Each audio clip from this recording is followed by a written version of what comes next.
안녕하세요. 저는 40대 유부남입니다. 저는 10년 전 결혼해서 아들이 하나 있어요. 저는 한 번씩 신기할 때가 있습니다. 사실 제가 평생 촌에서 자란 촌놈이에요. 그런 놈이 어느새 서울에 터를 잡고 결혼해서 아이까지 키우고 있는 지금의 모습을 보면 한 번씩 신기하고 스스로 대견할 때가 있습니다. 어린 시절부터 내내 이런 인생을 꿈꾸고는 했거든요. 저는 일찍이 아버지께서 돌아가셔서 어머니 혼자 저를 힘들게 키우셨어요. 촌에서 사시면서도 저 하나 잘 키워보겠다고 어머니는 매일같이 새벽이며 읍내 시장에 나가 과일이며 채소를 팔아 저를 키우셨거든요. 그때는 오로지 이 세상에 어머니와 저 둘뿐이라는 생각으로 서로 의지하고 살았습니다. 그 누구보다 어머니와 저는 서로가 애틋했어요. 결혼하고 자식까지 낳은 지금도 어머니를 생각하면 저절로 눈물이 나요. 그러다 보니 제 평생의 꿈은 성공하는 거였습니다. 누구보다 돈을 많이 벌어서 평생 저를 위해 고생만 하신 어머니 호강시켜 드리고 싶었거든요. 그러기 위해서는 그 시절에 제가 할 수 있는 일이라고는 공부밖에 없었어요. 국민학교 때부터 고등학교 때까지 다른 곳에 한눈 한번 팔지 않고 오로지 공부에만 매진했습니다. 그 덕분에 대학도 서울로 오고 평생 꿈꿔왔던 직업도 구했어요. 저는 변호사입니다. 원래 꿈은 의사가 되고 싶었는데 의대는 학비가 비싸니 비교적 학비가 저렴한 국립대 법대를 갔어요. 지금과 달리 저는 사법고시 세대예요. 저는 고시원에 살면서 악착같이 공부해 고시를 준비한 지 2년 만에 사법고시에 합격했습니다. 그때를 생각하면 지금도 눈물이 날 만큼 좋아요. 그날의 기억이 아직도 몸에는 그대로 남아있거든요. 합격을 확인한 순간 어머니와 꼭 껴안은 채 그 자리에서 몇 시간 동안 내내 울었어요. 그때까지 했던 수많은 고생이 파노라마처럼 머릿속을 지나갔거든요. 그 순간엔 제 인생도 어머니의 인생도 정과는 180도 달라질 줄 알았습니다. 그런데 인생이라는 게 그렇게 호락호락한 건 아니더군요. 아무리 좋은 대학을 나오고 변호사가 되어도 부잣집 애들한테는 다니낼 수가 없었어요. 제가 열심히 해서 변호사가 되기는 했지만 30살까지도 학자금 대출과 어머니의 빚을 갚느라 제대로 된 집도 없이 월세를 살았어요. 어머니께서 시장에 과일 가게를 내면서 낸 빚이 좀 있었거든요. 그러다 보니 매일같이 일만 하느라 연애고 뭐고 여자를 만날 시간도 없었어요. 그래서 그런지 다른 건 다 똑부러지고 꼼꼼한데도 유독 연애를 못했어요. 여자를 만나도 몇 번 만나다 헤어지거나 차이기 일쑤였어요. 그러던 중 변호사 선배 소개로 아내를 만나게 됐습니다. 아내를 소개해준 선배도 저와 사정이 비슷한 선배였는데 그 선배도 본인 집안이 넉넉하지 못하다 보니 선을 봐서 경제적으로 여유 있는 집안의 딸이랑 결혼했어요. 그 형수님이 아내를 제게 소개해줬습니다. 저와 아내는 소개팅으로 만나 서로 반해서 반년 만에 결혼했어요. 장인어른은 찢어지게 가난한 집 아들로 태어나 자수성가하신 분입니다. 국민학교도 졸업하지 못하고 공장에 취직해 몇십 년을 일하시다가 돈을 모아 의류 공장을 차려 대박이 나신 분이었죠. 외국인 수출도 해서 돈을 꽤 버셨다고 하더라고요.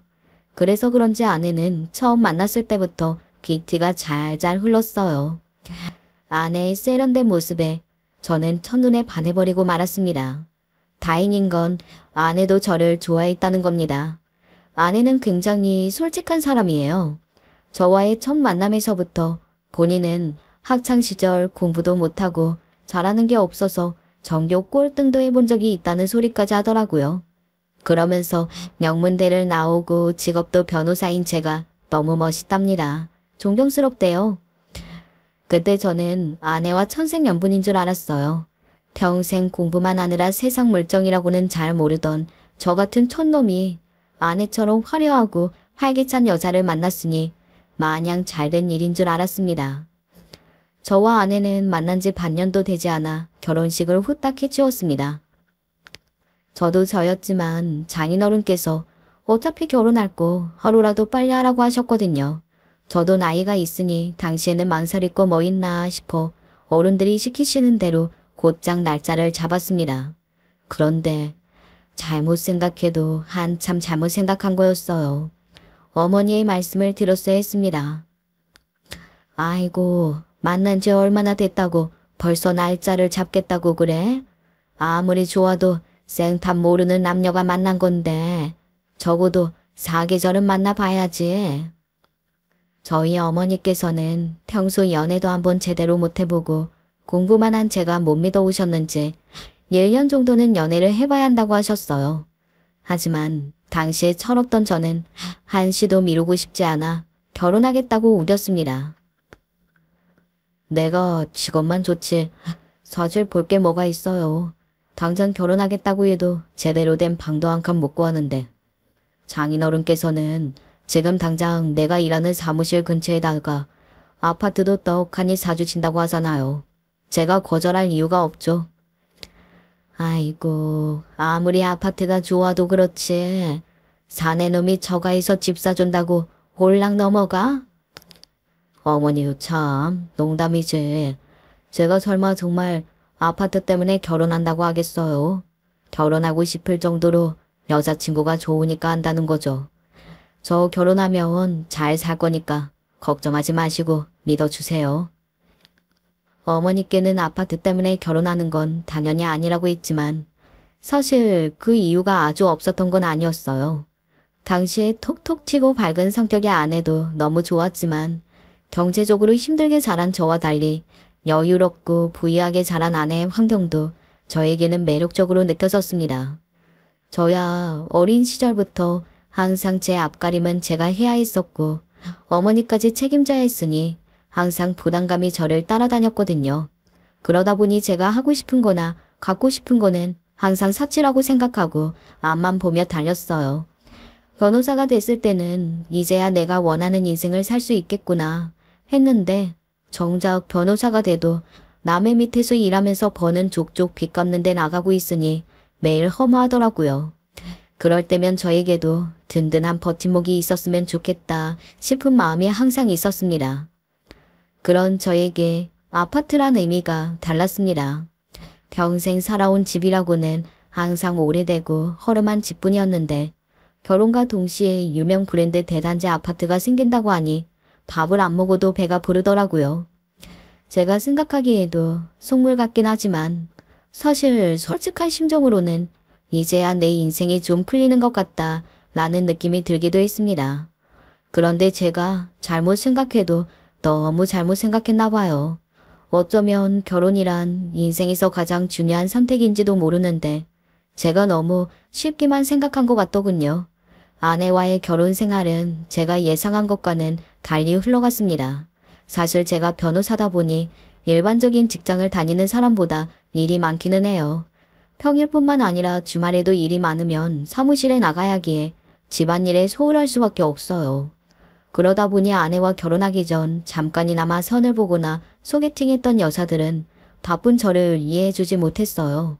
저처럼 바쁜 사람이랑 결혼하면 너무 외로울 것 같다고 했죠. 비슷한 일이 반복되다 보니 당시에 저는 여자를 만나는데 의기소침해져 있었어요. 마침 그때 아내를 만나게 된 겁니다. 아내는 오히려 바쁜 제가 좋다고 했어요. 본인이 친구도 많고 취미도 많아서 남자친구가 바빠도 전혀 외롭지 않다고 했죠. 저는 아내의 그런 점이 좋았습니다. 자기 주도적이고 항상 활기차니까요. 그런데 그건 제가 아내에 대해 잘 몰랐던 거더라고요. 아내는 자기 주도적이고 활기찬 게 아니라 그냥 항상 자기 멋대로인데다가 알코올 중독이었어요. 알고 보니 매일같이 술을 마셔서 항상 기분이 좋았던 거더라고요. 연애할 때도 물론 아내가 친구랑 술을 좋아하는 줄은 알았는데 이 정도인 줄은 몰랐습니다. 결혼하고 같이 살다 보니 거의 매일 먹더라고요. 그것도 집에서 마시는 것도 아니고 항상 나가서 친구들과 먹었어요. 심지어 밖에서 술을 먹으면서도 전화도 받지 않았습니다. 늦게까지 일하고 들어온 제가 아내를 기다리다가 깜빡 잠이 들면 아내는 새벽이나 되어서야 집에 들어오는 것 같더라고요. 한 번은 아내의 행동이 도저히 이해가 안 돼서 잔소리한 적이 있습니다. 아무리 친구가 좋고 술이 좋아도 그렇지 결혼한 여자가 매일 술에 취해서 새벽에 들어온다는 게 말이 돼? 저도 아내에게 싫은 소리 하고 싶지 않았지만 저로서는 참다 한마디 한 것뿐이에요. 그런데 제 말이 끝나자마자 아내가 정색하더니만 저를 쏘아보더군요. 내가 결혼 전부터 술 좋아하고 친구 좋아한다고 했잖아. 내가 나가서 딴짓 하는 것도 아니고 스트레스 좀 풀고 오는 건데 쪼잔하게 왜 그래? 아내는 자신은 잘못한 게 없다면서 오히려 저에게 이해심이 부족하고 쪼잔하다고 몰아갔습니다. 나 하루 종일 일하느라 밥도 제대로 못 먹고 일하는데 매일 집에 들어와서 혼자 밥까지 차려 먹고 정수며 빨래 집안일까지 내가 다 하잖아. 아무리 둘 다 일하느라 바쁘다고 해도 일주일에 한 번은 같이 밥이라도 먹어야 하는 거 아니야? 치사하게 부부끼리 누가 밥하고 청소하고 이런 것까지 따져야겠어.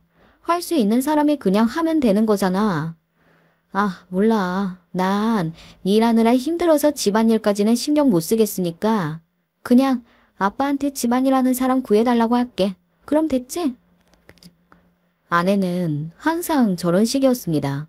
귀찮고 하기 싫은 건 저에게 무조건 넘겨놓고 제가 한마디 하면 장인어른에게 이야기하겠다고 했어요. 그렇게 되면 제가 피곤한 게 장인어른께 안 들어도 될 이야기까지 제가 다 들어야 했습니다.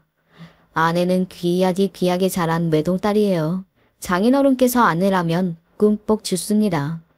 장인어른이 공장을 시작하고 처음에는 일이 없어서 고생을 좀 하셨는데 신기하게도 아내가 태어나고 나서부터는 갑자기 일이 물밑을 들어오기 시작해 공장을 성공시켰다고 하시더라고요. 그 덕분에 의류 공장뿐만 아니라 문구류 공장까지 인수하게 돼서 그 이후로 승승장구하셨대요. 그래서인지 장인어른은 아내의 말이라면 뭐든 다 들어주십니다. 그러다 보니 제가 좀 피곤해요. 저와 무슨 일만 있어도 아내가 쪼르르 처가에 가서 이야기하기 때문에 매번 장인어른께 싫은 소리 들어야 하거든요.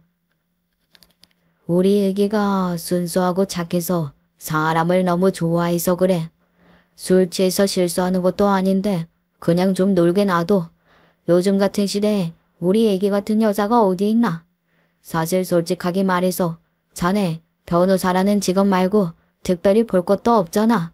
근데도 우리 애기가 남편이라고 무시 안 하고 대접하며 사는데 고마운 줄 알아야지. 아무리 그래도 결혼한 여자가 매일 술 마시는 건 아니죠. 아버님, 건강에도 안 좋고요. 아이고, 우리 집안이 원래 다들 건강 체질이야. 나 봐. 일생 매일 반주 마시는데도 건강하잖아. 장인어른은 언제나처럼 자기 딸 편만 들었습니다. 그쯤 되니 저도 안 되겠다 싶더군요. 사실 저도 처음부터 아내에게 불만이 많았던 게 아니에요. 아내도 장인어른 공장에서 함께 일을 해요. 공장 일도 워낙 바쁘다 보니 아내도 집안일에 신경 쓸 시간이 많지 않다는 건 알고 있었습니다. 그러다 보니 아내가 혼자 집안일을 하느라 힘들까봐 늦게 퇴근하고 집에 와서도 제가 직접 식사 준비나 설거지를 미리 다 해놨어요. 장도 제가 봐서 퇴근하고요. 그런데 아내는 배려심이 부족한 게 제가 하기 시작하면 전혀 손을 안 대요. 제가 장 봐서 반찬을 해두고 출근하면 먹기는 잘 먹으면서 본인은 손 하나 까딱을 안 합니다. 결혼하고 아이가 생길 때까지 아내는 청소하거나 빨래를 하는 건 본 적이 없는 것 같아요. 제가 이런 말씀까지는 안 하려고 했는데요. 사실 그 사람 술만 먹는 게 문제가 아니에요. 저랑 결혼하고 지금까지 저 밥 한 번 차려준 적 없어요.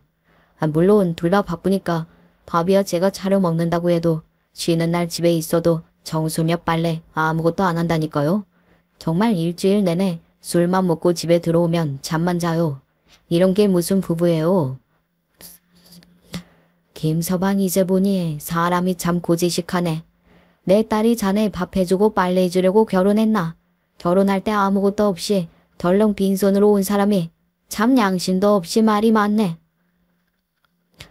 장인어른과는 대화가 되지 않았습니다. 이미 저를 무시하는 마음이 있는 분이라 애초에 저를 깔보고 계셨죠. 그러니까 아버님 말씀은 제가 아내보다 가진 게 많지 않으니 제가 다 알아서 하는 게 당연하다는 얘기세요? 장인어른은 다 커서 시집까지 간 딸을 애기라고 부르면서 당신 딸이 세상에서 제일 착한 천사인 줄 알았어요. 더군다나 항상 웃으면서 이야기를 하기는 하셨지만 말에는 가시가 있었습니다. 툭 하면 제가 직업 말고는 볼 게 없다는 둥, 결혼할 때 빈손으로 왔다는 둥 하는 소리를 아무렇지 않게 하셨어요. 그 소리를 듣는데 저도 욱해서 말이 좋게 나가지 않았습니다. 더군다나 제 앞에서 아버지 없이 컸다는 이야기까지 하셨어요. 자네가 아버지 사랑을 못 받고 커서 부모 마음을 잘 모르나 본데 자네도 자식 낳아보면 알 거야. 안 그래도 귀한 우리 애기가 사위라고 누구 데려와도 정에 안 차는데 자네처럼 비빌 언덕이라고는 없는 사위를 데려왔으니 나도 속이 상하지. 아휴, 아무튼 자네 장모한테 당장 집안이라는 사람 알아봐서 보내라고 할 테니까 괜히 우리 애기 스트레스 쌓이게 자꾸 살림 얘기하지 말게. 저는 할 말이 없었습니다. 장인어른은 제가 마음에 들지 않으면서 왜 저를 보자마자 그렇게 결혼부터 하라고 서두르셨냐고 따지고 싶었지만 입이 떨어지지 않았어요. 그때부터였던 것 같아요. 제 결혼이 제가 상상했던 결혼 생활과는 다르다는 걸 알게 된 게 말이죠. 그리고 그때 처음 아내와의 이혼도 생각했어요. 저도 그럴 수밖에 없었던 게 결혼 초기에 저와 아내가 티격태격할 때마다 장인어른이 나서서 저를 나무라시니 감정이 좋을 수가 없더라고요. 제가 결혼해서 아내와 사는 건지 장인어른하고 같이 사는 건지 구분이 안 될 정도로 장인어른은 저와 아내의 일에 대해 모르는 게 없었어요. 더군다나 장인어른이 운영하시는 공장에 관련된 법률 자문을 제가 맡아서 했어요. 그러다 보니 저도 장인어른에 대해 모르는 게 없었죠. 처음에 저도 힘든 환경에서 자수성가를 이뤄내신 장인어른이 존경스럽기는 했었는데 막상 함께 일을 하다 보니 장인어른이 얼마나 치사하고 야비하신 분인지 알겠더라고요. 한 번은 그런 적이 있었어요. 장인어른 공장에 외국인 노동자들이 수십 명이 있어요. 제가 법률적으로 장인어른 공장 일을 도와드리면서 그 전에 계약서들을 확인했는데 근로계약서를 장인어른 마음대로 만들어서 사인을 받아놨더라고요. 저는 기가 차서 세상에 이런 계약서는 없다고 다시 다 조정해서 새로 받아야 한다고 했습니다. 그러자 그때 장인어른이 하는 말이 기가 찼어요. 어허, 그래. 그럼 오늘 날짜로 다시 근로계약서 써야 하니까 그 전에 일했던 기록은 다 무효할 수 있는 거지? 장인어른은 말도 안 되는 소리를 했습니다. 그 전에 계약서가 잘못됐으니 무효로 치고 지금부터 일하는 걸로 계약서를 작성해서 근무 기간으로 포함하지 않겠다는 이야기였어요. 아버님, 세상에 그런 법이 어딨어요. 이제 세상이 변해서 아무리 사장이라도 마음대로 그런 짓 하면 큰일 나요. 저는 애써 차분하게 장인어른께 이야기했습니다. 그런데 장인어른께서 오히려 버럭하시더군요. 아유, 내가 사장인데 내가 하고 싶은 대로 계약서 만들 수도 있지.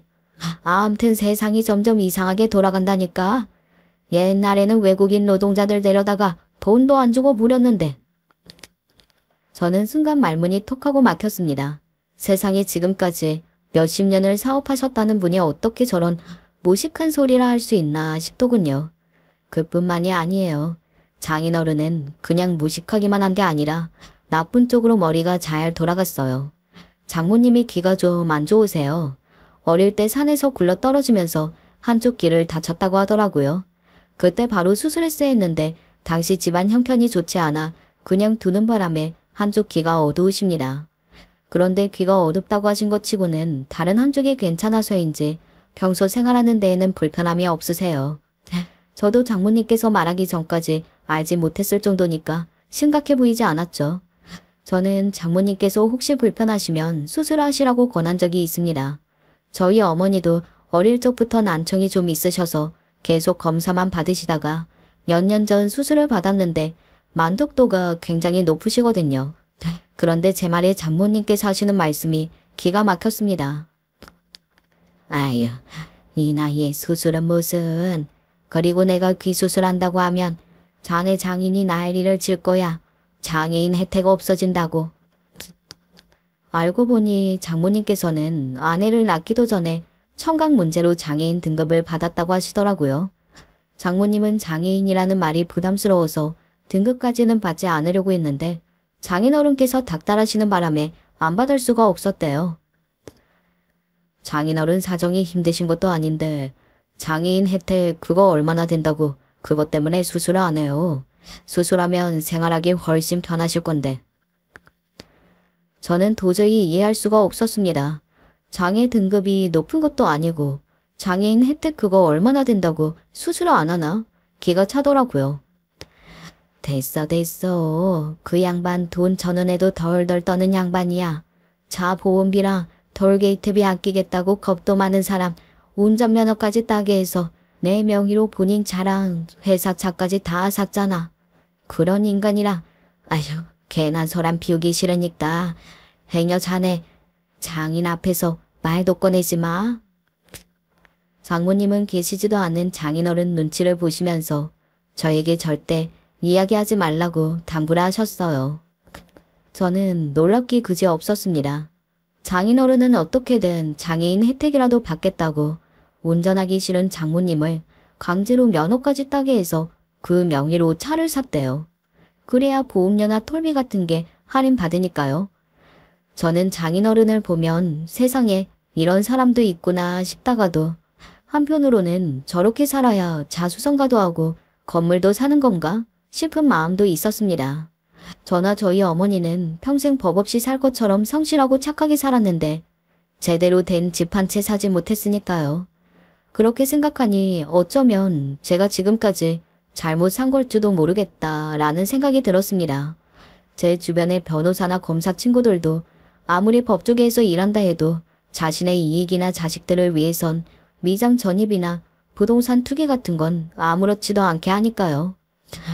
장인어른 말씀이 틀린 것만은 아닌가 봐요. 저도 자식이 생기면 알게 되신다고 하더니 저도 아들이 생기고 나니 생각이 많아졌습니다.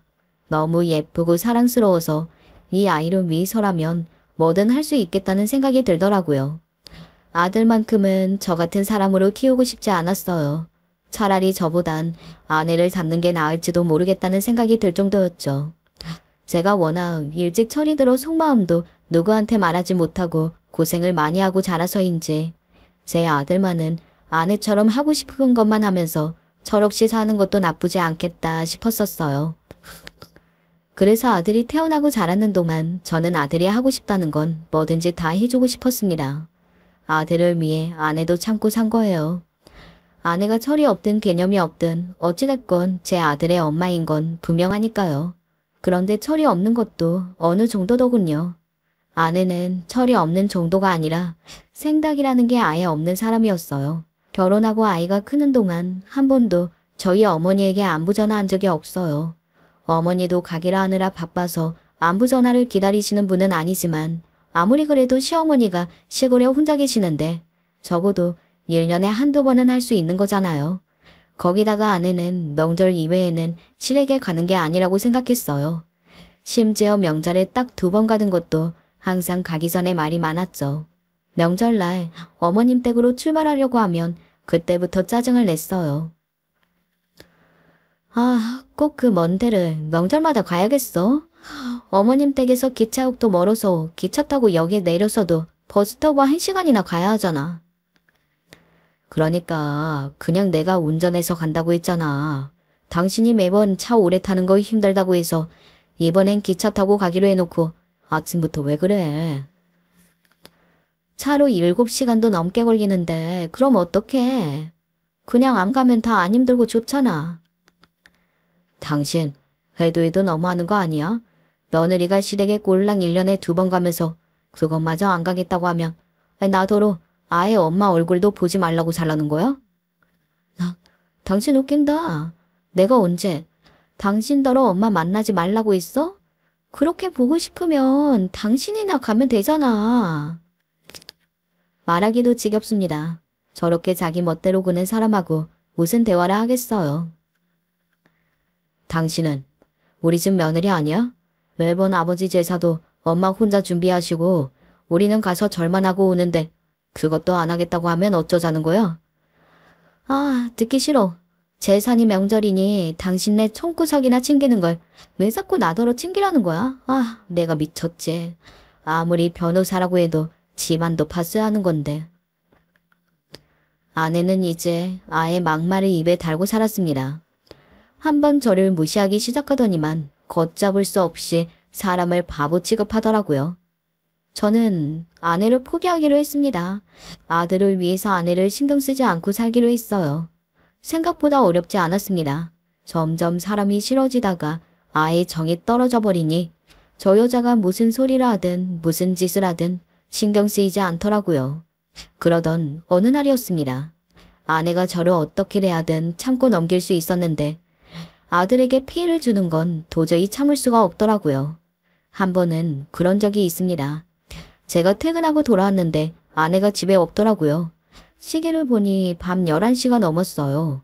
저는 놀라서 아들 방에 들어갔습니다. 그런데 아들이 혼자 몸을 웅크리고 자고 있었어요. 온 몸에 땀을 흘리면서요. 저는 이상하다 싶어 아들 머리에 손을 댔습니다. 그런데 아들 이마가 펄펄 끓고 있었어요. 놀란 제가 곧바로 열을 재보니 39도가 넘었어요. 저는 아내에게 전화할 정신도 없이 헐레벌떡 아들을 안고 응급실로 갔습니다. 다행히 응급실에서 해열제를 먹고 열이 떨어졌어요. 그제야 정신을 차린 저는 아내에게 전화를 걸었습니다. 그런데 그 와중에도 아내는 술에 취해 전화를 받더군요. 그러더니 한다는 말이 가관이었어요. 아, 당신이 준영이 데리고 나갔어? 아, 기껏 내 아픈 것 같아서 후딱 한 잔만 하고 일찍 들어왔더니만 당신이 데리고 나갈 거였으면 연락을 줬어야지. 세상에, 애 엄마라는 사람이 어떻게 이럴 수 있을까요? 아내는 애가 아픈 걸 알면서도 나가서 12시까지 술을 먹고 온 거예요. 당신 제정신이야? 지금이 몇 시인데 아픈 애를 집에 두고 나가서 술을 먹어. 제가 정말 100번 양보해서 젊어서야 늦게까지 술도 먹고 친구들과 어울려 놀 수도 있어요. 그런데 이제 애가 학교도 다닐 정도로 크고 저도 일이 많아서 바쁜데 아내는 전혀 변한 게 없었습니다. 아내는 여전히 매일같이 술을 먹어요. 그나마 변한 게 있다면 애가 있으니 밤새도록 나가 놀 수는 없잖아요. 그러니 우리 집으로 사람들을 불러 새벽까지 마셔댔어요. 제가 퇴근하고 들어오면 항상 집에 손님들이 바글거렸습니다. 다 끼리끼리 논다고. 아내의 친구들도 아내와 똑같았어요. 집에 애가 있든 친구 남편이 퇴근해서 집에 들어오든 아랑곳하지 않고 거실에 뭉기고 앉아 새벽까지 술을 먹고 떠들었습니다. 그나마 그날은 애가 몸이 안 좋은 것 같아 감기약을 먹이고 재워놓고 10시에 나가서 먹고 12시에 들어온 거랍니다. 나도 할 거 다 하고 잠깐 나갔다 온 거야. 당신은 알지도 못하면서 왜 그렇게 소리를 질러? 당신이 언제 집에 제 시간에 들어온 적 있어? 나도 퇴근하고 들어와서 내내 애 보려면 힘들다고. 스트레스는 풀어야 할 거 아니야. 저는 할 말이 없었습니다. 아내는 저와 너무도 다른 사람이었어요. 저도 이제 아예 아내를 포기하기로 했습니다. 그렇지 않으면 아내와 헤어져야 했으니까요. 제가 아버지 없이 자라서 아들에게는 같은 상처를 만들어주고 싶지 않았어요. 그래서 참고 또 참아보려고 한 겁니다. 당시에 저는 고민도 많고 마음도 힘들었어요. 아내를 포기하겠다고 마음을 먹기는 했지만 한 집에서 부부로 살면서 자식까지 키우고 있는데 그게 말처럼 쉽지 않았거든요. 그러던 어느 날이었습니다. 아내와 다툰 게 마음에 걸려 어떻게든 일찍 퇴근할 생각이었어요. 그래서 급한 대로 일을 처리하고 퇴근하려던 참이었습니다. 그런데 그때 모르는 번호로 전화가 걸려왔어요. 저는 우아한 얼굴로 전화를 받았습니다. 그런데 전화를 건 상대방이 하는 이야기가 충격적이었습니다. 전화를 건 상대는 다름 아닌 응급실 간호사였어요. 이 복수님 보호자 되시죠? 이 복수님께서 빗길에 넘어지셔서 지금 병원 응급실에 계세요. 바로 응급실로 와주세요. 저는 놀라지 않을 수가 없었습니다. 서울에 올라오신다는 연락도 받지 못했는데 어쩌다가 이 늦은 시간에 서울 한복판에 빗길에 넘어지신 건지 이해가 되지 않았거든요. 더군다나 그날 내린 비는 보통 비가 아니라 폭우나 다름없었어요. 하루 종일 연신 재난 문자가 올 정도로 날씨가 좋지 않았는데 하필이면 이런 날 서울엔 왜 오셨나 싶더라고요. 저는 곧장 어머니가 계신 병원 응급실로 달려갔습니다. 응급실에 도착한 저는 더 충격적인 장면을 보고야 말았어요. 도대체 어디서 넘어지셨는지 다리며 팔은 물론이고 얼굴까지 긁혀서 상처가 심하더라고요. 간호사 말이 어머니께서 땡땡 아파트 정문 근처에 쓰러져 계셨다고 하더군요. 간호사의 말을 듣고 저는 놀라 눈이 휘둥그레졌습니다. 땡땡 아파트면 제가 사는 집이거든요. 그때 제 두 눈에 띈 물건이 있었습니다. 어머니 곁에 커다란 쇼핑백이 2개나 있었어요. 저는 쇼핑백 안에 물건이 굳이 뭔지 확인하지 않아도 뭐가 들었는지 알 수 있었습니다. 분명 어머니께서 저를 주겠다고 싸운 반찬일 거예요. 어머니는 이런 날씨에도 아들 손주를 보려고 이 무거운 반찬 가방을 들고 서울까지 올라온 거였습니다. 그 순간 어머니께서 간신히 눈을 떴어요. 저는 어머니에게 다가가 도대체 어떻게 된 일이냐고 물었습니다. 엄마, 이게 다 어떻게 된 일이에요? 설마 저 보러 오셨다가 아파트 정문에서 넘어지신 거예요? 제가 사는 아파트 정문에 언덕이 있어요. 간호사 말이 어머니께서 언덕 아래쪽에서 발견됐다고 했으니 아무래도 저를 보러 서울에 오셨다가 아파트 정문에 다 와서 넘어지셨나 싶었죠. 그런데 제 말엔 어머니의 행동이 어딘지 이상했습니다. 어머니께서 대답도 안 하시고 우물쭈물하셨어요. 저는 아무래도 이상해서 어머니와 시선을 마주하고 눈을 마주쳤습니다. 그러고는 한 번 더 물었어요. 무슨 일이냐고요. 그러자 한참이 지나서야 어머니께서 어렵게 입을 떼셨습니다. 아이고, 이게 다 내 잘못이지 뭐. 눈치라고는 없는 시골 늙은이가 연락도 없이 갑자기 올라왔으니 며느리가 싫어할 만도 하지. 내 딴에는 내 새끼들 김치랑 반찬 바로 먹게 해주고 싶은 마음에 전화할 정신도 없이 급하게 올라왔지 뭐야. 어머니께서 횡설수설하시더니 말을 급하게 하셨어요. 자세히 들어보니 우리 집에 가긴 갔는데 아내가 뭐라고 했나 보더라고요. 엄마, 설마 준영이 엄마가 뭐라고 했어?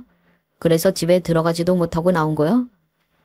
저는 이런 말을 하고 싶지 않았지만 아내의 평소 행실을 워낙 잘 알고 있다 보니 그렇게밖에 생각할 수가 없었습니다. 그런데 안타깝게도 제 예상이 맞았어요. 아내가 어머니를 내쫓은 게 맞더라고요. 이야기를 들어보니 어머니께서 서울역에 내렸는데 비가 너무 많이 왔나 봐요. 만들어 온 김치랑 반찬이 적기라도 할까봐 급한 마음에 곧바로 택시부터 탄 거죠. 제가 사는 아파트 바로 앞에 내려 온몸이 젖은 채로 집에 올라가 초인종을 눌렀는데 아내가 문을 열고 어머니를 보자마자 인상을 구겼답니다. 그러더니 한다는 소리가 가관이었어요. 어머니, 여기엔 웬일이세요? 폭우가 쏟아지던 날 기차에 택시까지 타고 오느라 이미 몸은 녹초였는데 며느리가 자신을 보자마자 문을 반쯤 열고 웬일이냐고 물으니 어머니도 순간 말문이 턱 하고 막혔다고 하더군요. 그런데 그 순간 아내가 하는 말이 기가 막혔습니다. 어머니, 지금 집에 제 친구들이 와 있어서요. 이따 친구들 가고 연락 드릴 테니까 어디 좀 가 있으세요? 아무리 다시 생각해도 이게 맞는 건가요? 시골에 사는 시어머니가 폭우가 쏟아지는 날 집에 왔는데 며느리라는 사람이 자기 친구들이 집에 와 있다고 시어머니에게 잠깐 어디 나가 있으라고 했대요. 제 상식으로는 아내의 행동이 도저히 이해되지 않았습니다. 아내가 그대로 문을 닫아버리려고 하길래 어머니는 그제야 놀라서 문을 잡았답니다. 그러고는 비가 많이 오고 날이 추워서 그런데 그냥 들어가서 샤워만 좀 하고 손주 방에 있겠다고 했답니다. 매일 밥 해먹기 힘들지. 내가 김치랑 반찬 좀 해왔는데 이것만 냉장고에 두고 샤워만 잠깐 하고 갈게. 옷이 다 젖어서 그래. 인상을 구기는 아내의 표정에 어머니도 불편해서 웬만하면 현관에 반찬만 두고 그냥 돌아가려고 했는데 아무래도 옷에 속옷까지 다 젖었으니 옷이라도 좀 갈아입고 가야겠다 싶었대요. 그런데 그때 아내가 하는 말이 쇼킹했어요. 어머니, 불편하게 정말 왜 이러세요? 저도 선약이라는 게 있잖아요. 제발 이런 식으로 연락도 없이 오시지 좀 마세요. 암튼 서너 시간이면 되니까 근처 찜질방에 가 계세요. 제가 연락 드릴게요. 쾅. 아내는 그대로 문을 닫아버렸답니다. 어머니는 비에 젖은 채 현관문 앞에 한참을 서 있다가 결국은 그대로 아파트 밖으로 나오신 거예요. 그러다가 빗길에 넘어져 골목 아래까지 굴러 떨어지신 거죠. 저는 어머니 이야기를 듣는 내내 눈물이 흘러 멈추지 않았습니다. 아내의 개념 없는 행동에 어머니께서 얼마나 상처를 받았을지 생각하니 고개를 들 수도 없었어요. 저는 그대로 응급실 밖으로 나와 곧장 아내에게 전화를 걸었습니다. 그런데 더욱 화가 난 건 전화를 받은 아내의 목소리는 어느 때보다 경쾌했다는 겁니다. 심지어 아직도 친구들이 집에 안 갔는지 전화기 너머로 시끌벅적한 소리가 그대로 들렸어요. 순간 간신히 붙잡고 있던 이성의 끈이 파지직 끊어지는 느낌이 들었습니다. 오늘은 일찍 들어온다고 신신당부를 하더니만 으이그 역시나 늦었네. 약속도 안 지켜놓고 왜 전화질이야? 그럴 시간 있으면 빨리 집에 나와. 아내는 이 와중에 저더러 집에 안 온다고 잔소리를 히댔습니다. 정말이지 그나마 남아있던 정까지 뚝 떨어지더군요. 왜 집에 안 오냐고. 당신 지금 내가 어딘 줄 알아? 응급실이야 응급실. 어머니 아파트 정문 앞에서 넘어지셔서 응급실에 실려오셨다고. 그때까지도 저는 조금이나마 기대를 했습니다. 갑자기 연락도 없이 찾아오신 어머니 때문에 아내도 놀란 마음에 어머니를 그대로 운전박대를 하기는 했지만 빗길에 넘어지셔서 응급실에 갔다는 이야기를 들으면 미안한 마음은 가질 줄 알았어요. 그런데 제가 너무 많은 걸 바랐나 봅니다. 아내는 전혀 본인의 잘못을 몰랐어요. 그러게 몸도 성치 않은 분이 이 비 오는 날 서울에는 뭐하러 오시냐고. 괜히 사람 귀찮게. 그깟 김치랑 반찬이 뭐라고. 그 순간 알았습니다. 아내는 단순히 개념 없고 철만 없는 게 아니라 저나 어머니를 가족으로 인정하지 않고 있었습니다. 그러지 않고서야 저딴 소리를 할 수 없었어요. 당신 지금 말 다 했어? 설령 연락 없이 오셨다고 해도 그렇지. 남도 아니고 그 먼 곳에서 온 시어머니를 어떻게 잠깐 들어오라고도 안 하고 그대로 내보낼 수가 있어? 대학 동기들 잔뜩 와 있는데 애들 불편하게 어머니로 어떻게 들어오라고 해. 우리도 한 달 만에 보는 거였다고. 그리고 당신 말하는 거 웃긴다. 누가 보면 내가 시어머니를 쫓아내기라도 한 줄 알겠어? 나는 어머니한테 분명 찜질방에 가 계시라고 했거든. 아내는 본인은 곧 죽어도 잘못한 게 없답니다. 어머니 때문에 친구들이 불편할까봐 잠깐 나가 있으라고 한 것뿐이래요. 저는 순간 이성을 잃고야 말았습니다. 저는 처음으로 아내에게 소리라는 걸 질렀어요. 당신 원래부터 생각이 없는 사람인 줄은 알았는데 이 정도인 줄은 몰랐다. 나는 무시해도 우리 어머니 무시하는 건 절대 못 참아. 우리 당장 이혼해. 욱하는 마음에 이혼이라는 말을 꺼낸 건 절대 아닙니다. 진심이었어요. 다른 건 다 몰라도 제가 가장 아끼고 소중하게 생각하는 가족을 건드리는 건 용납할 수 없었습니다. 사람은 하나를 보면 열을 안다고 했어요. 아내가 지금까지 저에게 하는 행동들만 봐도 사람이 경우가 없고 몰상식한 줄은 진작 알았지만 제 어머니이자 아들의 할머니인 시어머니에게까지 이 정도로 못되게 굴 줄은 상상도 못했습니다. 얼씨구, 당신 미쳤어? 당신 주제의 이혼은 무슨 이혼이야.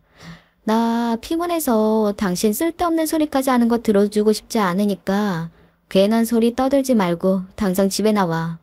오늘 준영이 수학 다 주는 날이잖아. 아내는 말이 통하는 사람이 아니었습니다. 뻔히 어머니께서 우리 아파트 정문 언덕 위에 굴러 넘어져 응급실에 계시다고 말을 했는데도 어디가 얼마나 다쳤는지 묻지 않고 당장 애 수학이나 봐달라고 들어오라네요. 제가 지난 10년 동안 저런 여자와 자식까지 낳고 살았다고 생각하니 온몸에 소름이 다 돋더군요. 아내의 얼굴을 떠올리는 것만으로도 화가 나서 씩씩거리게 됐어요. 저도 40년 넘게 사는 동안 저에게 이런 모습이 있는 줄은 몰랐습니다. 물론 지난 10년 동안 아내라는 여자와 살면서 아내에게 실망하고 화가 나는 순간이 많기도 있었어요. 하지만 저는 가정을 지키기 위해 잘 참아왔습니다. 아버지 없이 자란 저로서는 부모의 부재가 자식에게 얼마나 큰 상처가 되는지 잘 아니까요. 하지만 그날 일은 엄연히 달랐어요. 저희 어머니가 계신 앞에서 어머니를 무시하고 함부로 했다는 건 도저히 참아줄 수 없었습니다. 저는 이대로 넘어갈 수 없었어요. 저는 마음먹은 대로 일을 실행하기로 했습니다. 며칠 뒤 장인어른의 회사로 경찰들과 검사가 찾아가 압수수색을 진행했습니다. 오수근 대표님 되시죠? 상표법 위반 압수수색 영장입니다. 경찰들 지시대로 따라주세요. 아니, 그게 무슨 소리야? 당신들 지금 실수하는 거야. 내 사위가 변호사야, 변호사. 김서방, 이게 다 어떻게 된 일이야? 압수수색 영장이라니. 자네가 빨리 어떻게 정리 좀 해봐. 장인어른은 다짜고짜 저에게 매달려 이 일을 해결하라고 성화했어요. 하지만 저는 콧방귀도 끼지 않았습니다. 그때였어요. 직원들의 이야기를 듣고 급하게 달려온 아내가 저를 보고 다그치듯 이야기했습니다. 이게 다 어떻게 된 일이야? 우리가 뭘 잘못했다고 영장이 나와. 그리고 당신은 왜 멀뚱하니 보고만 있어? 빨리 저 사람들로부터 해결해야지. 아내는 상황이 어떻게 돌아가는지도 모르고 무식하게 저에게 당장 해결하라고만 했어요. 그럴 줄 알았죠. 이 여자가 뭘 알겠어요. 매일 저에게 이래라 저래라 지시만 하면 제가 호구처럼 다 알아서 했으니 지금 이게 다 무슨 일인지 알 리 없었죠. 저는 차가운 얼굴로 아내의 손을 툭 밀쳐내고 단호하게 말했습니다. 해결을 내가 왜 해? 해결은 사고 친 사람들이 해야지. 검사님, 예정대로 압수수색 진행해 주세요. 제가 최대한 돕겠습니다. 뭐야? 김서방, 자네 지금 뭐 하는 건가? 은혜를 원수로 갚아도 분수가 있지? 내가 자네한테 어떻게 했는데 그딴 소리를 해? 당신 미쳤어. 검사를 돕긴 뭘 도와. 그걸 지금 말이라고 해. 제 말 한마디에 아내와 장인어른은 노발대발 난리가 났습니다. 저에게 지금 당장 이 일이 어떻게 된 일인지 알아보라고 삼하였어요. 그 순간 경찰들과 함께 온 검사가 저와 눈을 마주치더니 이내 장인어른과 아내에게 이야기했습니다. 잘못은 두 분이 저지르고 지금 누구더러 해결하라는 거예요. 아버지라는 사람이 이 큰 공장에서 짝퉁 만들어다가 판 것도 모자라서 다른 쇼핑몰까지 운영하면서 해외에까지 팔아 나라 망신시켜놓고 뻔뻔하게 그딴 말이 나와요? 그랬습니다. 아내와 장인어른이 사고를 쳐도 제대로 쳤어요. 몇 년 전 장인어른께서 공장 운영이 정간치 않다면서 죽는 소리 하더니만 주변에 아는 사람이 짝퉁을 만들어 팔았더니 돈이 되더라고 본인도 해볼까? 하는 소리를 하셨어요.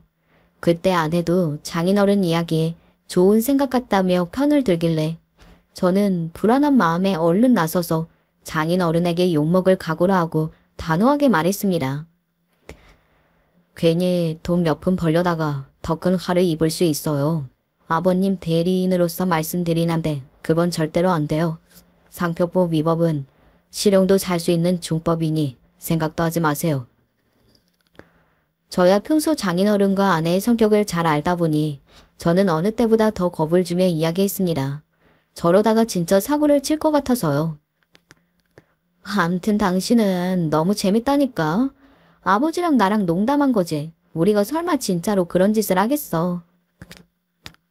당시에 아내가 농담이라고 웃어 넘기길래 별일 아니라고 생각했는데 시간이 지나면서 보니 뭔가 이상한 낌새가 보이더라고요. 제가 장인어른 공장에 일 때문에 자주 들르는데 공장에 제가 나타날 때마다 직원들과 아내가 뭔가 제 앞에서 쉬쉬하는 게 있었어요.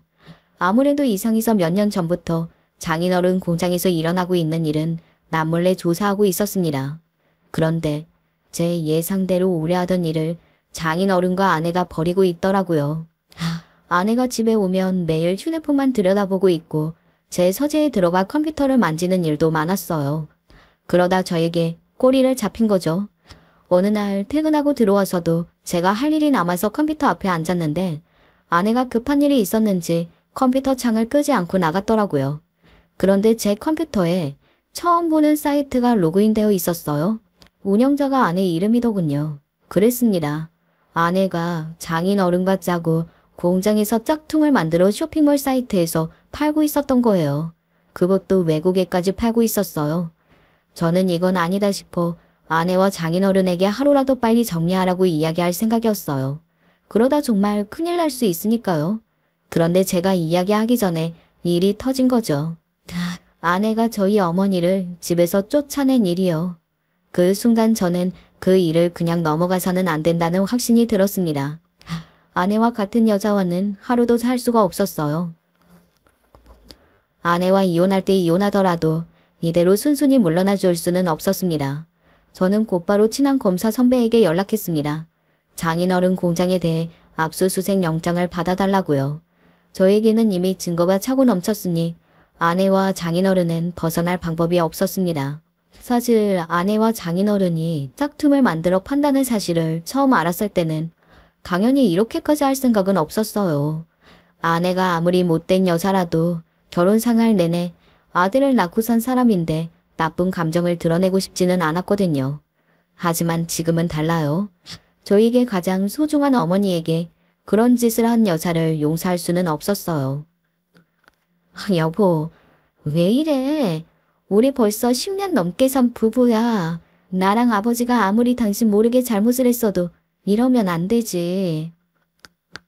참 신기한 게 상황이 본인들에게 안 좋게 돌아가니 아내도 장인어른도 저에게 매달리더군요. 심지어 아내는 뻔뻔하게 본인이 짝퉁을 만들어서 판 걸 저에게 숨겼지만 우리 가족이니 제가 본인을 도와줘야 한답니다. 본인이 궁지에 몰릴 때만 우린 가족이었던 거죠. 그래 김서방, 다른 사람은 몰라도 자네는 이러면 안 돼. 내가 잘못한 게 있으니 벌금이야 좀 내겠지만 자네가 좀 알아서 도와주게.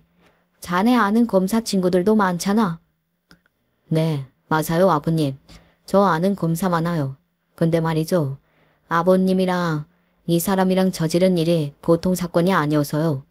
제가 아무리 힘을 써봐도 장인어른이 형을 사실 수도 있을 것 같아요. 뭐야? 아, 자네 그걸 말이라고. 형이라니 나더러 지금 지령을 살라는 거야? 아니요 아버님, 저 말 다 안 했어요. 그러게 좀 양심적으로 사시지 그랬어요. 이 여보, 실형이라니. 그게 정말이야? 아니. 아빠나 내가 감옥에 갈 수도 있다는 거야.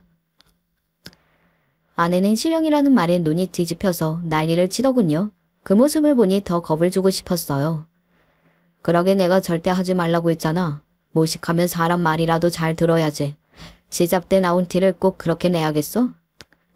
아내도 장인어른도 이제 진짜 마지막이다 생각하니 저도 눈에 뵈는 게 없더군요. 하지만 아내는 압수수색 영장이 이미 충격을 받아서인지 제정신이 아니었습니다. 평소 본인이 이름도 없는 대학에 나왔다는 걸 누구보다 쪽팔려 하는 아내가 제가 비아냥거리는데도 못 듣고 손톱만 뜯고 있더라고요. 그 모습이 아주 고소했습니다. 그날 이후 장인어른과 아내는 검찰 조사를 받았습니다. 물론 초범이다 보니 실형은 면했지만 예상한 대로 벌금이 억대로 나왔어요. 그럴만하죠. 언뜻 조사 기록을 봐도 짝퉁을 팔아 벌어들인 매출이 지난 3년 동안 30억이 넘더라고요. 암튼 여러모로 대단한 사람들입니다.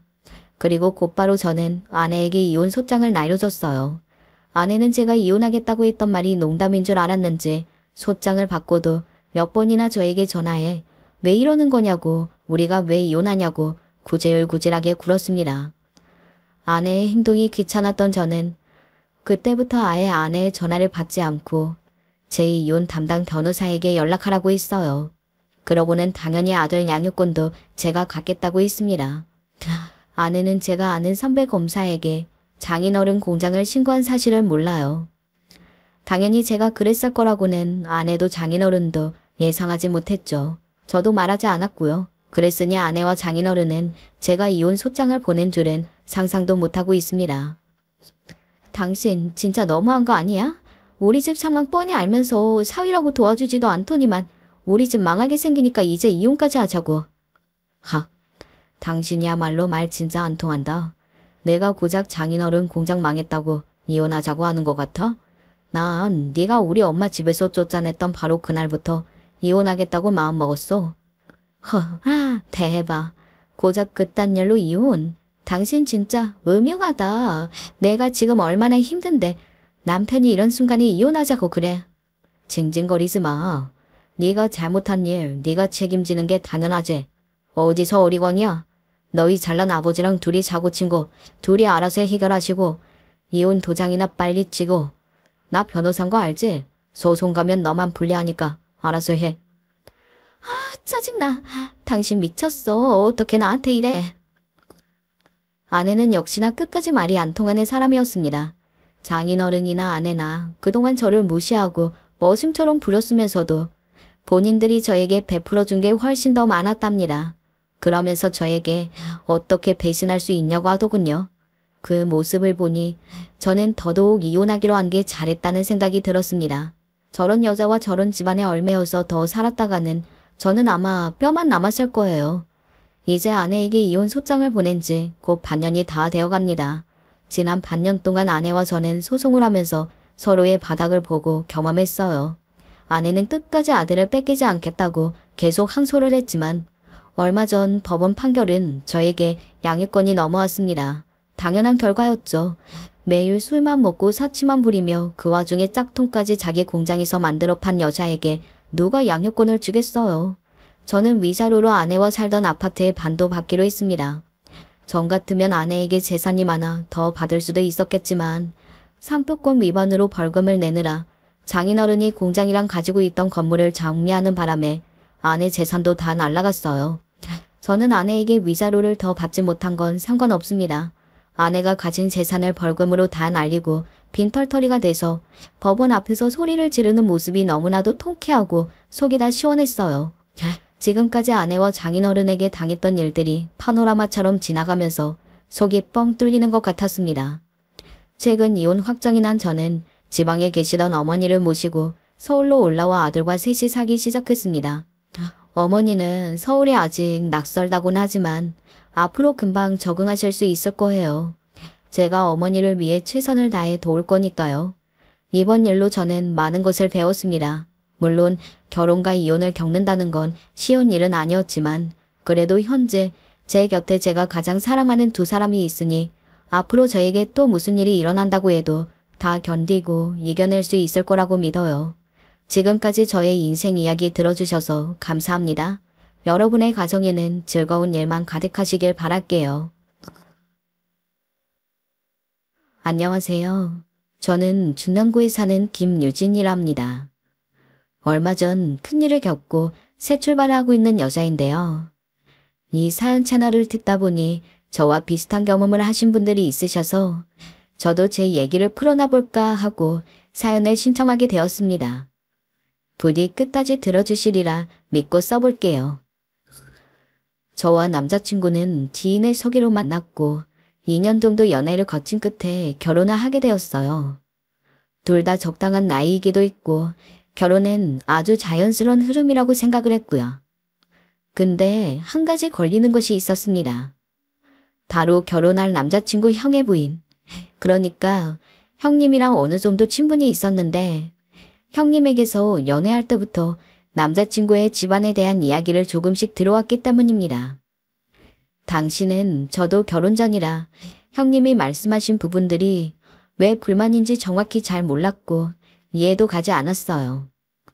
남자친구와 연애를 하던 당시에는 딱히 문제가 없었고 그때는 시부모님을 자주 만날 일이 없으니까요. 하지만 상견례 때 시어머님에게 받은 느낌이 조금 쎄해서 저도 그제야 형님을 만나 개인적으로 만나보게 되었어요. 정확히는 시어머님이 저한테 하신 요구가 잘 이해되지 않아서 상담을 청하게 된 거였어요. 결혼식 첫날 어머님이 시댁 식구분들이 자복하실 거라고 저보고 집에 와서 시중을 들라고 하시더라고요. 꼭 그렇게 해야 되나요? 그날 저녁 신혼여행 계획 중이라서 아무래도 힘들 것 같은데 시어머님께 어떻게 말씀을 드려야 할까요? 그 말을 듣자마자 형님은 얼굴을 찡그리더니 손살에 치시더라고요. 아, 또 그러셨단 말이야? 어쩜 며느리 데릴 때마다 그러시는 거야. 나 결혼할 때도 그저 어른들 다 불러서 대접하게 하셨어. 결혼식 당일날 신부가 신경 쓸 게 얼마나 많은데 어쩜 편한 게 하나도 없으시냐. 아, 형님한테도 그러셨어요? 저 사실 어머님께서 워낙에 강경한 말투로 말씀하셔서 지금 걱정이 많은 상태예요. 아, 이를 어쩌면 좋아. 우리 어머님 성격에 또 그냥 물러서지 않으실 텐데. 아무리 생각할수록 이해가 가지 않았어요. 생애 첫 결혼식이잖아요. 당연히 전날부터 많이 긴장이 있을 테고 그것만 준비하기도 벅찬데 말이에요. 남편의 반응도 실망스러웠어요. 그 상황에 대해서 곤란했지만 그래도 엄마를 이해해주길 바라더군요. 하지만 왠지 형님 이야기를 듣고 나니 신경이 쓰였고 주변에 아무리 상담을 해봐도 그런 걸 시키는 집이 어디 있냐고 해서 저는 결국 강하게 의견을 내보이게 되었습니다. 나 아무리 생각해도 그렇게 못하겠어.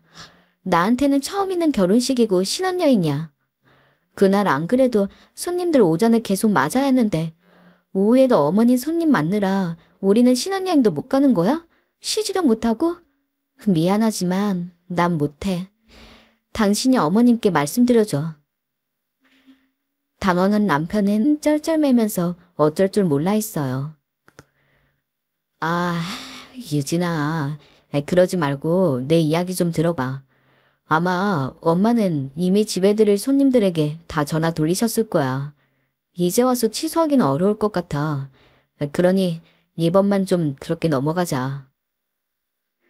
하지만 이번뿐이 아니라 형님 때도 그렇게 했다는 말을 들어보니 도저히 참을 수가 없더군요. 아니야, 나는 그렇게는 하기 힘들겠어. 안 돼.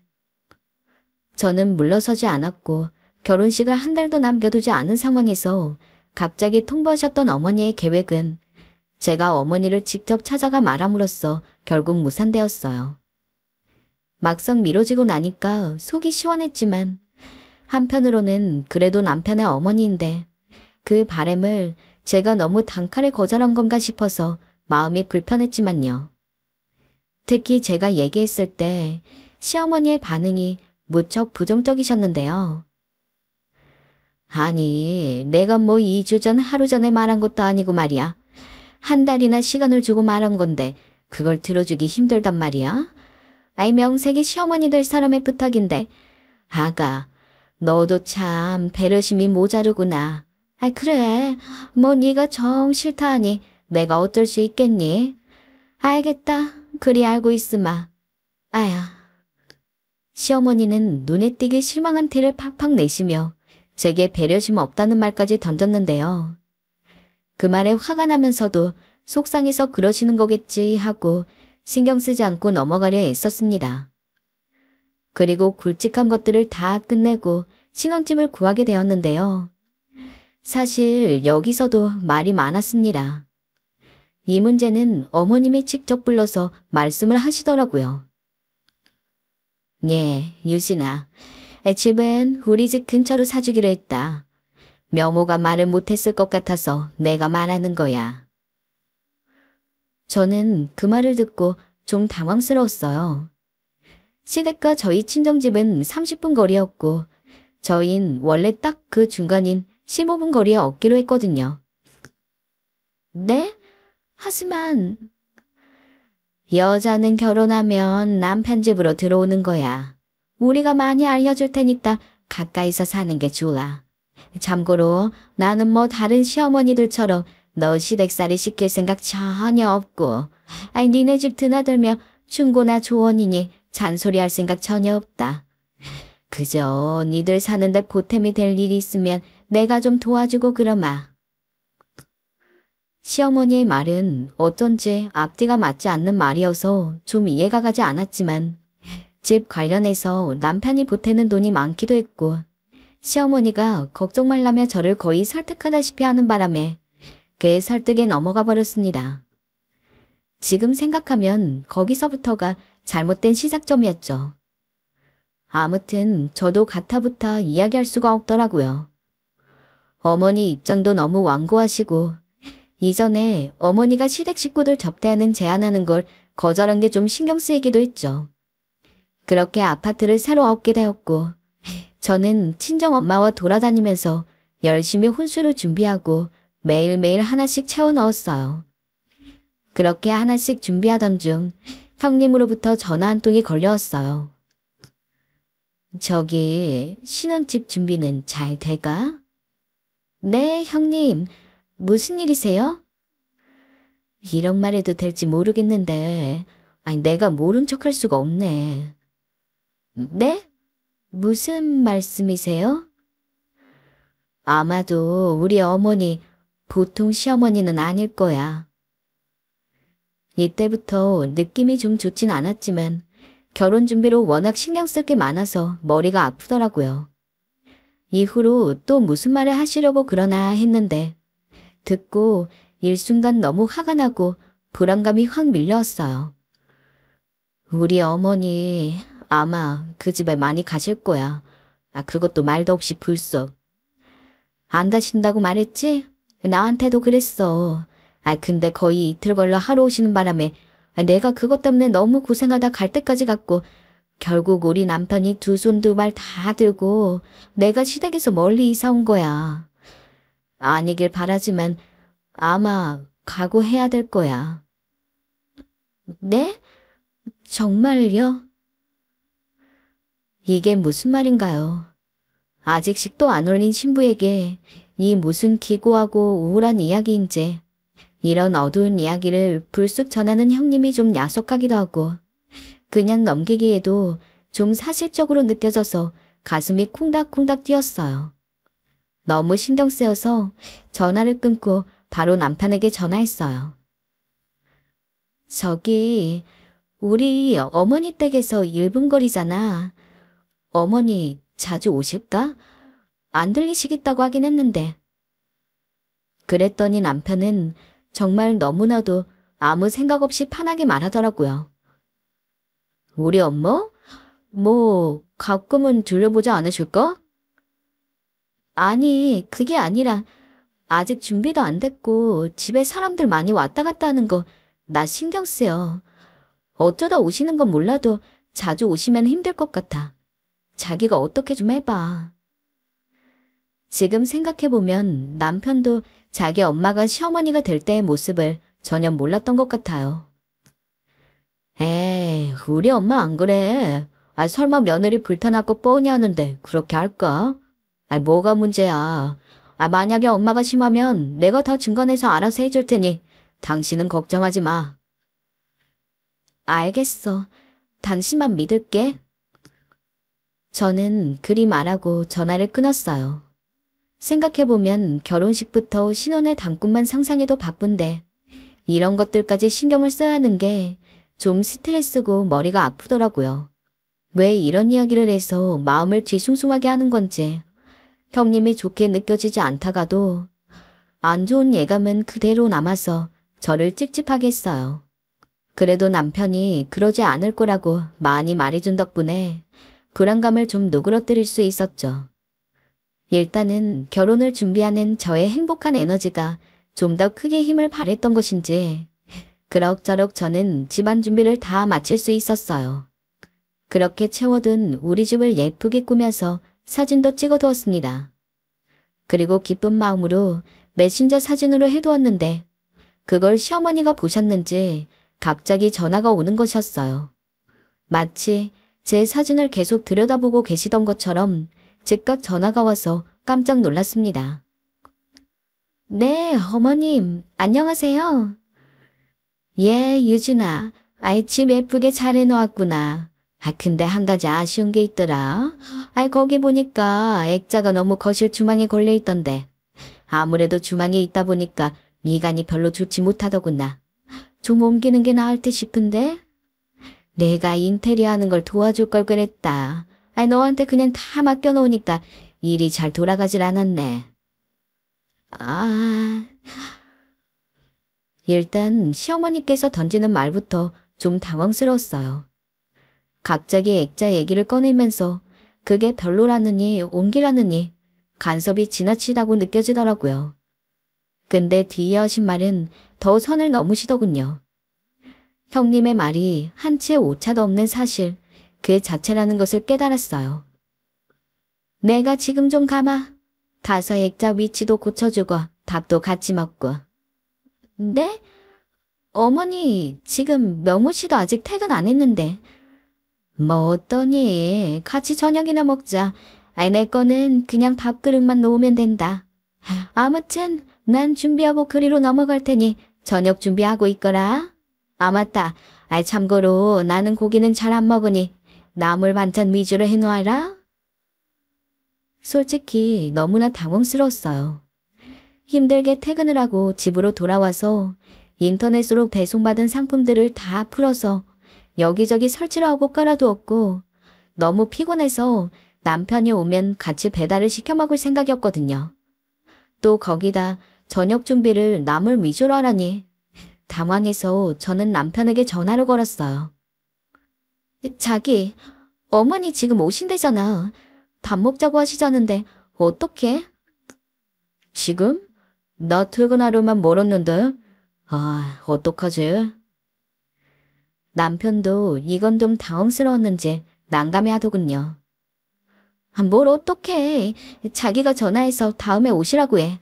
나 지금 너무 피곤하고 힘들어. 미안하지만 어머님은 다음에 뵙는 게 좋을 것 같아. 근데 내가 뭐라 말을 덧붙이기도 전에 전화로 확 끊어버리셨어. 그러니 당신이 말 좀 잘해줘. 하지만 아무 소용없는 일이었어요. 이렇게 운을 떼고 있는데 저는 수화기를 들은 채로 그만 그 자리에서 얼어붙고 말았습니다. 남편이 분명 아직 회사라고 했는데 우리 집 비밀번호를 띠띠띠띠 누르는 것이었어요. 누군가 싶어서 돌아보는 찰나에 현관을 보고 저는 기절할 뻔했어요. 그리고 이윽고 참을 수 없는 피로감이 몰려오더군요. 어머니 오셨어요? 그래, 집 좀 보자. 액자 위치네. 그래, 역시 별로야. 옮기는 게 낫겠다. 어머니는 단 하나의 행동도 망설이는 것 없이 바로 움직이시더군요. 여기저기 거실이며 안방이며 다 누비시고 문마다 활짝 열어가면서 보시는 것이었어요. 그의 모습을 따라다니면서 보는데 이렇게 갑작스럽게 집으로 오신 게 좀 답답하고 화가 났어요. 그러던 중에 어머니가 하신 말은 진짜 제가 대체 뭘 잘못했는지 모르겠더군요. 아니, 근데 이 커튼은 왜 이런 걸로 했니? 명호방은 이런 색깔 아니었어. 너무 촌스러운 거 아니냐? 요즘 누가 이런 색을 쓰겠어. 아니, 그리고 이불은 왜 이리 거칠하니? 이불이 부드럽고 포근해야 잠이 잘 오지. 안 그럼 명호 얘가 잠을 제대로 잘 수 있겠니? 너야 뭐 일하는 사람이 아니지만 걔는 일하는 사람인데 잠은 제대로 자게 해줘야지. 안 되겠다. 여기 잡아봐라. 이불 걷게. 시어머니는 갑자기 비밀번호 누르고 들어오셔선 이런 식으로 계속 저에게 툭툭 화가 나신 듯 말을 던지시는데 그것도 하나도 아니고 인테리어가 하나같이 마음에 안 드시는 양 전부 트집을 잡으시더군요. 저도 왜 그렇게 정했는지 처음에는 요목조목 답을 하다가 점점 화가 나 제 의견을 말해버렸습니다. 어머님 취향이랑 인테리어가 맞지 않아 마음에 안 드실 수도 있는데요. 명호 씨랑 충분히 상의하고 하나하나 결정한 거고요. 또 액자든 뭐든 저희가 살 집이니 저희에게 맡겨주시는 게 어떨까요? 나중에 어머님 조언이 필요하면 꼭 말씀드릴게요. 얘야, 내가 뭐 나쁜 뜻으로 말했니? 저 색깔은 누가 봐도 아니다. 그리고 내 아들 취향은 누가 뭐래도 내가 알지. 아마 명호 걔가 네 기가 세니까 다 맞춰준 것 같은데. 아휴, 답답한 녀석 같으니라고. 아무튼 저 커튼도 이상하고 이불도 별로다. 다 떼고 새로 하자. 돈은 내가 주마. 좋아, 어머님. 제가 말씀드리는 건 그런 게 아니고요. 저희 집 인테리어니 저희가 선택하고 결정할 수 있게 해달라는 거예요. 참나, 야, 너는 뭘 그렇게 어른이 말하는데 꼬박꼬박 답을 해대니? 어른들한테 말 대꾸하는 거 도대체 누구한테 배운 거니? 사돈한테 배운 거니? 내가 말했잖니. 내 아들 취향은 내가 안다고. 명호 취향은 내가 알아. 그러니 내가 명호 대신 결정해서 말해주겠다는 거다. 대체 저한테 뭐가 그렇게 불만이 있으시길래 갑자기 들이닥쳐서 엄한 저희 부모님까지 말하시는 걸까요? 게다가 은근히 저를 부르시는 호칭이 이름에서 야, 너가로 바뀌어 있었습니다. 이제는 정말로 화가 치밀어 오르던 찰나였죠. 그런데 시어머니가 한참 자기 의견을 말하시더니 갑자기 바닥에 주저앉으시며 결정타를 날리시더군요. 아야, 여기까지 걸어오는데 너무 다리가 아파. 내가 무릎이 안 좋아. 얼른 먹을 것 좀 차려내와라. 내가 아까 말한 나물 반찬 위주로 준비했지? 어서 좀 내어봐라. 본인 마음대로 오셔서는 바로 식사 준비를 하라니 해도 너무하신다는 생각이 들었습니다. 아무리 며느리지만 이건 너무 배려가 없다는 생각이 들었죠. 혹은 며느리인 저를 만만하게 보시던가요. 이런 대접만큼은 정말 받고 싶지 않았기에 저는 이어서 말했어요. 저기 어머니, 아직 저 여기 냉장고만 사뒀고 아무것도 없어요. 오늘 배달시켜서 먹을 예정이었고요. 배고프시면 제가 시켜드릴게요. 뭐야? 아직도 냉장고도 안 채워놓고 뭐 했던 거야? 너 우리 힘들게 일하고 온 명호한테 뭘 먹일 생각인 거냐? 신혼여행 갈 돈은 있고 배달 같은 거 시켜 먹을 돈은 썩어나는 거냐? 그렇게 돈 개념이 없어가지고 어쩌려고 그러냐? 듣는 내내 저는 정말 경악할 정도로 표정이 얼마나 바뀌었는지 모릅니다. 신혼여행을 들먹거리시는 걸 보니 그게 아직도 암듬에 남아서 저러시나 싶었고 그게 맞다면 정말 기도 안 차더라고요. 누가 꼬집기라도 한 마냥 저한테 매섭게 소리를 지르면서 화를 내시는 시어머니. 제가 이런 시어머니를 앞으로 감당할 수 있을지 자신이 없어졌죠. 사실 신혼집을 계약하고 청소를 하고 가전을 채우고 살림살이를 하나씩 채우는데 거의 저 혼자만 힘썼어요. 남편은 신혼여행 일정을 비워두느라 회사에서 밀려드는 일을 한답시고 잘 들리지도 못했고 저와 친정엄마가 오가면서 열심히 채워놓았는데 그런데 이렇게 불쑥 나타나셔서 다짜고짜 야단을 치시는 게 어디 있나요? 그러던 차에 똑같이 비밀번호를 누르는 소리가 들리며 현관문이 열렸어요. 이번에는 틀림없는 남편이었습니다. 엄마, 언제 오셨어요? 아이고, 우리 아들 왔어? 일하느라 피곤했지? 어쩜 그렇게 변화무쌍하게 표정이 싹 변하시는 건지. 아들 앞에서는 늘 저런 태도인데 대체 나한테는 왜 그러시는 건가 싶어서 기가 막혔어요. 엄마, 말이라도 하고 오시지. 이 사람 왜 혼자 있을 때 왔어요? 내가 내 아들 집에 오는데 따로 알릴 필요가 있냐? 갑자기 이렇게 획 쏴붙이시더니 시어머니는 저를 흘끔 째려보시더군요. 정말 이 이상 말이 나오지 않았습니다. 남편도 계속 이런 분위기를 용인한다면 나는 어떻게 해야 되는 건지 답을 잘 모르겠더군요. 일단 이날은 남편이 어머니를 잘 달래서 시댁으로 모셔다 드렸고 저는 돌아온 남편에게 있었던 일들을 털어놓았어요. 나한테 어떻게 그런 말씀을 하실 수가 있어? 우리 엄마를 들먹어가면서 야단치시고 나한테 계속 야야거리면서 화내시더라니까. 아, 참, 미안해. 내가 엄마한테 말 잘해볼게. 저는 이제 이 말도 화가 나더라고요. 가운데서 노력해보겠다고 하면서 막상 중요한 상황에 남편은 없고 어머니와 제 사이 해결되는 건 아무것도 없었습니다. 아무리 엄마한테 말하고 해봤자 달라질 게 없을 것 같더라고요. 그래도 꾹꾹 누르면서 참았는데 이러고 난 뒤 며칠 지나 어머니는 또 제가 없는 새 다녀가셨어요.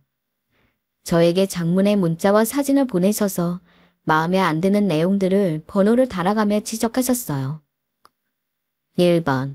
화장실 환기구 먼지 많음. 면허 기간제 안 좋으니까 네가 청소해라.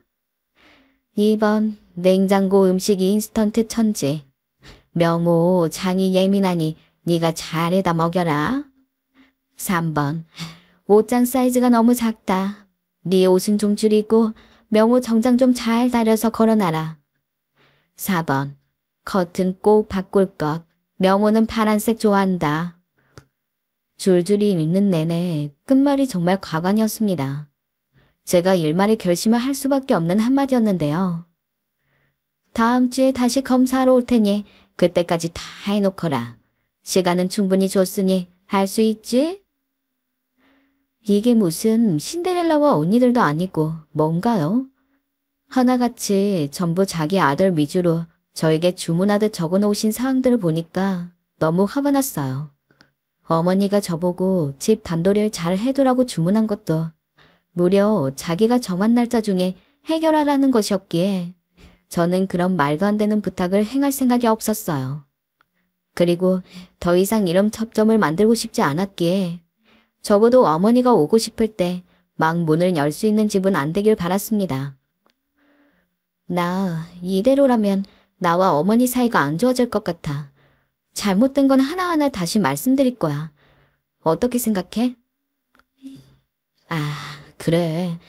그것밖에 방법이 없다면 그렇게 하자. 남편도 지난 일로 제가 몇 번이나 울며 속상해하는 걸 봐서 그런지 다 포기한 눈치였어요. 저는 남편과 함께 시어머니 집으로 먼저 찾아갔어요. 그리고 이런저런 것들을 말씀드렸습니다. 어머니의 의견을 존중하고 저희 집으로 오고 싶은 마음도 이해하지만 저번에 말씀드렸듯이 저희의 사적인 부분은 존중해달라고요. 그런데 제 말이 어려우셨던 걸까요?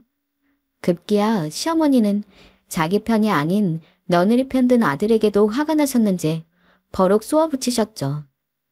네가 어쩜 그럴 수 있냐란 말부터 시작해서 니네 집 살림 내가 도와주겠다는데 그게 그리 마음에 안 드냐. 그래 그렇담 다신 니들 집에 찾아가지 않겠다.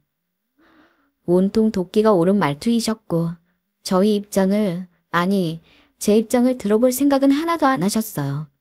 마지막으론 앞으로 그래 어디 니들 마음대로 살아봐라. 잘 사나보자.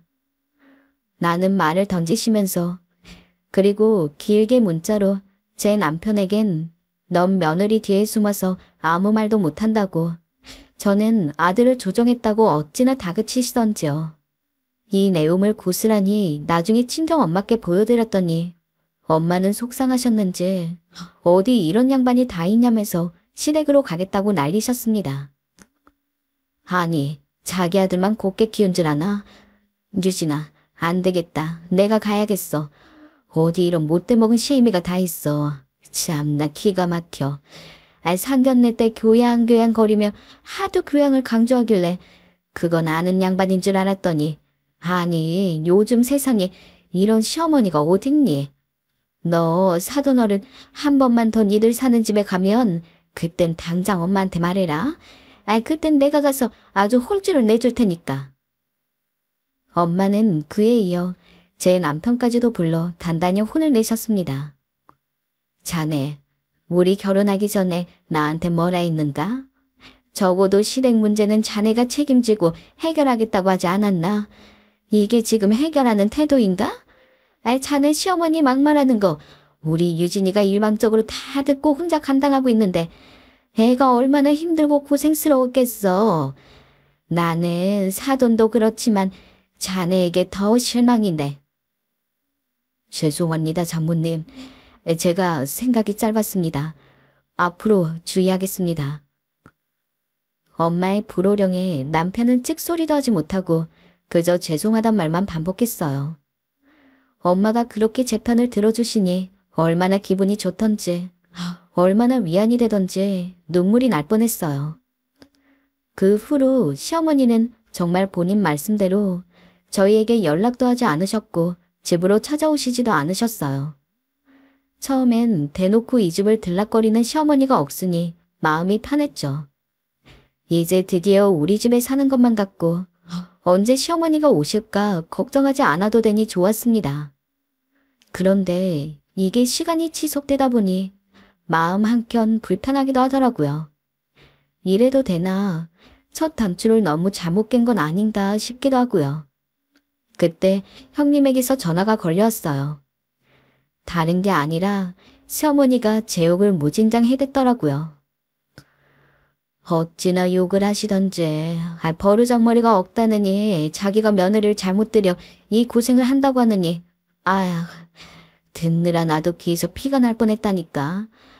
이걸 말해야 하나 고민했는데 아무래도 이번 명절에 오면 대놓고 창피지고 뭐라 한 말씀 하실 것 같아서 내가 또 경험이 있잖아. 그래서 그 전에 말인데 좋은 게 좋은 거라고 시어머니한테 한번 져드리는 게 어때? 기가 막혔죠. 뒤에선 형님에게 제 욕을 했다니 갑자기 불편했던 마음이 확 사라지면서 이 관계를 유지해야겠다는 생각이 들더라고요. 그런데 때마침 시어머니께서 결국 저에게 먼저 연락을 하셨어요. 받자마자 한판 붙을 기세로 아주 날이 바짝 서 있는 목소리였어요.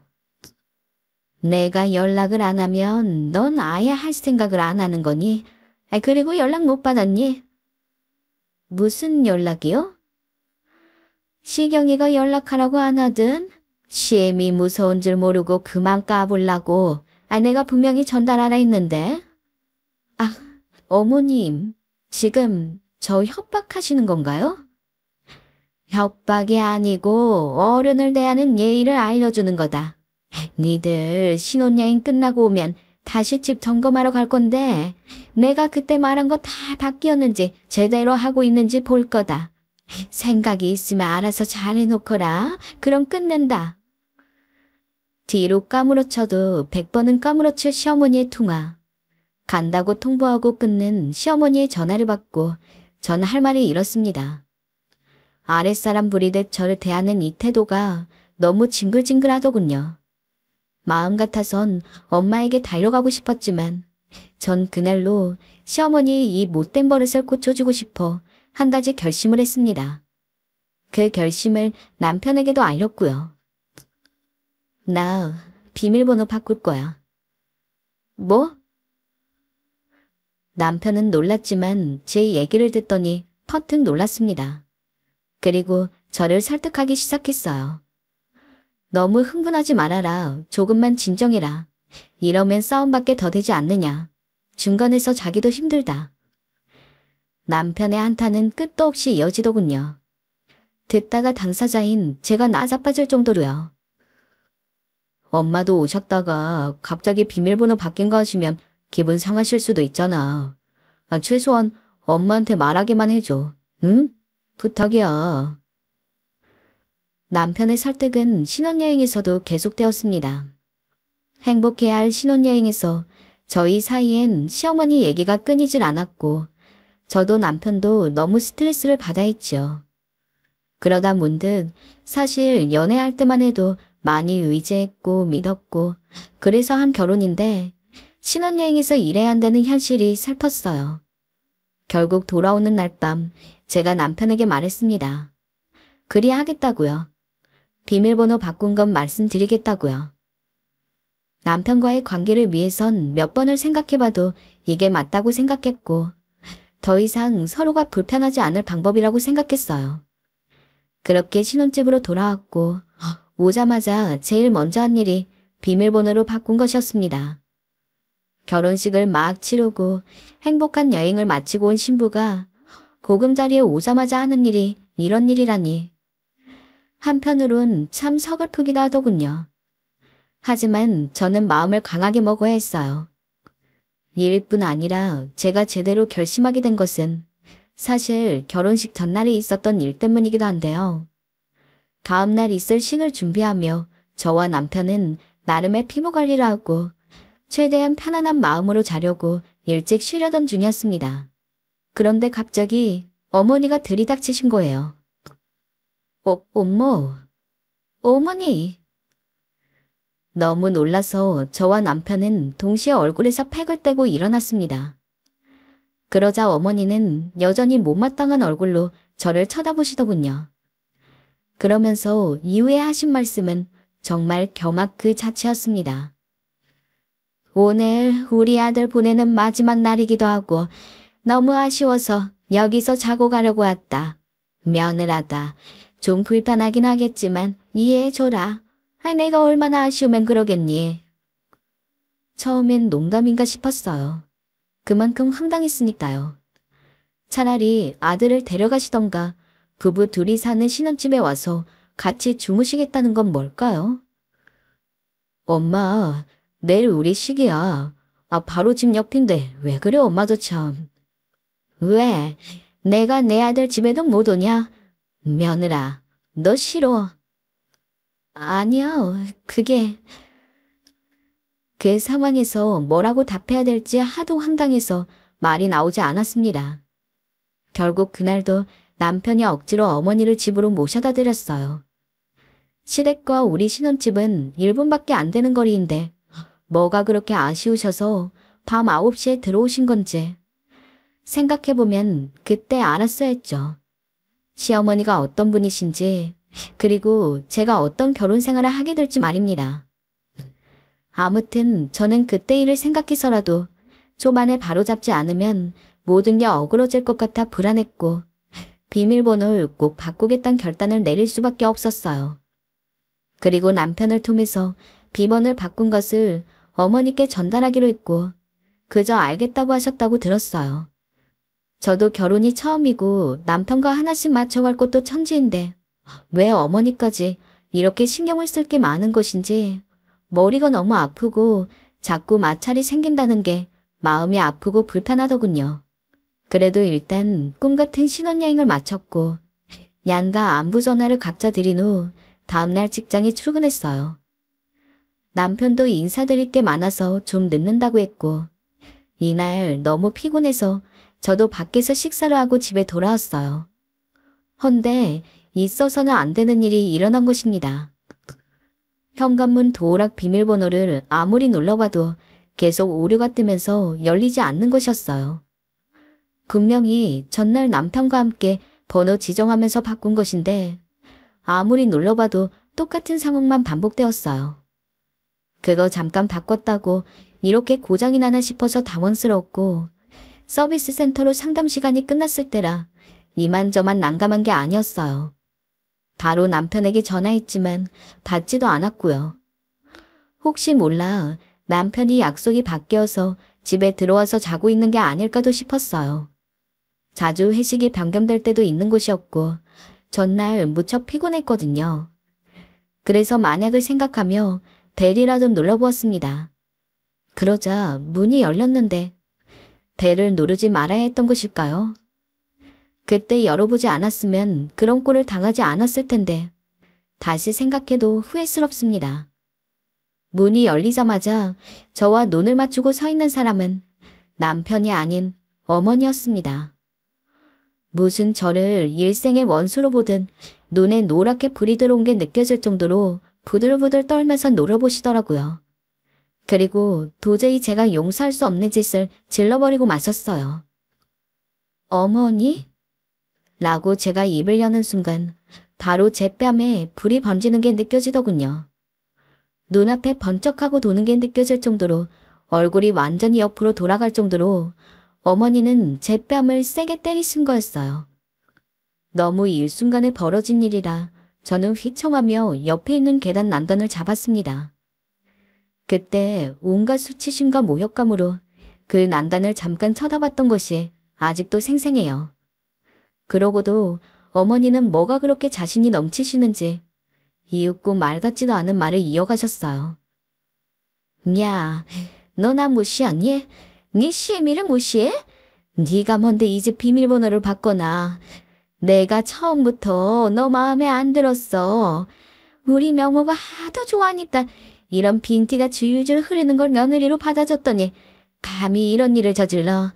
어디서 못 배우다 한참 못 배운 계집애 가. 이래서 내가 지방대 출신 애들하고는 결혼을 안 시키려 했던 건데 명호 하나 보고 허락해준 결혼을 이런 식으로 망쳐놔? 내가 너 때문에 분이 안 풀려서 어젯밤 잠도 못 잤어.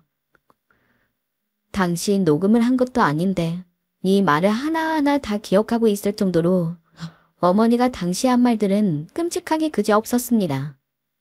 저보고 빈티가 줄줄 흐른다니 우리 집이 막내딸 신혼집에 반 이상 대줄 정도로 여유가 있진 않지만 그렇다고 해서 제가 면전에서 이런 말을 들을 이유는 없지 않을까요?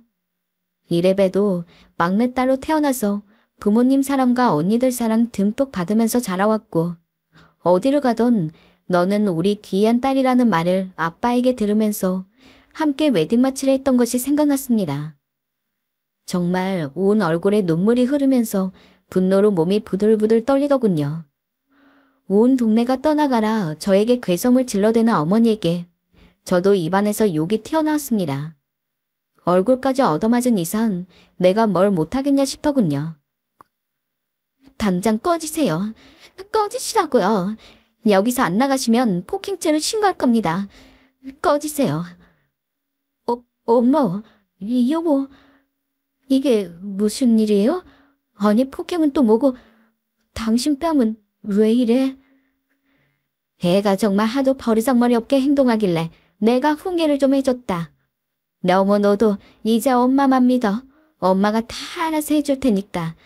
못 배운 년한테 살이 설길 필요 없다. 도저히 그 말을 들을 수가 없었습니다. 그래서 전 일단 신발을 신은 채로 들어가서 제 짐들을 빠르게 옮겨 넣었어요. 시어머니는 여전히 못 배운 년이라는 말을 들먹이면서 등 뒤에서 이죽거리고 있었어요. 그래, 나가려고? 잘 결정했다. 너 같은 애랑 얼른 이혼해야 명호도 인생이 좀 피지. 아주 잘 결정했어. 아, 그리고 말이다. 사돈, 아니, 이제 사돈도 아니지? 그 여자한테도 전해라. 상견례에서 어찌나 음식을 쩝쩝거리고 먹던지 교양 없게 시리. 그런 짓은 어디 가서도 하지 말라고, 응? 내가 주는 충고이니 잘 전해줘라. 이젠 저에 대한 욕이 엄마에 대한 욕으로 넘어갔고 갑자기 그 말을 듣고 있는데 순간 제 눈에 빨래집게 하나가 보이더라고요. 전 제 눈에 보이는 빨래집게를 손에 쥐곤 조용히 현관으로 나갔어요. 그리고 절 따라 나와 뭐라 또다시 한마디 하려는 시어머니의 입에 물려버렸습니다. 야, 넌 뭐하는 짓이야? 그리고 역시나 등 뒤로 또 소리 지르며 따라다니는 어머니를 뒤로하고 그대로 택시를 잡아 차에 올라탔어요. 돌아오는 택시 안에서 얼굴을 부여잡고 얼마나 울었는지 몰라요. 벌겋게 부어오른 제 눈을 본 엄마와 아빠는 엄청나게 놀라셨고 어머니께 맞았다는 말을 하자마자 엄마는 눈을 꽉 감고 저를 바로 와락 끌어안으시더군요.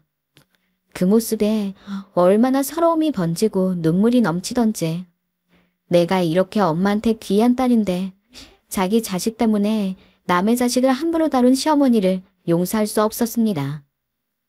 엄마와 아빠와 언니들은 도저히 참을 수 없다며 경찰에 신고하겠다. 아니면 그 전에 만나서 이야기를 하겠다고 난리가 났습니다. 그 와중에 남편이 전화를 했는데 이제는 남편조차 진저리가 날 지경이었습니다. 흥분한 저를 대신해서 엄마가 전화를 받아서 무슨 일이 있었는지 말씀하셨고 얼마 안 돼요. 남편은 저희 친정으로 달려왔어요. 미안해 여보. 장모님 죄송합니다. 정말로. 여보 내가 미안해.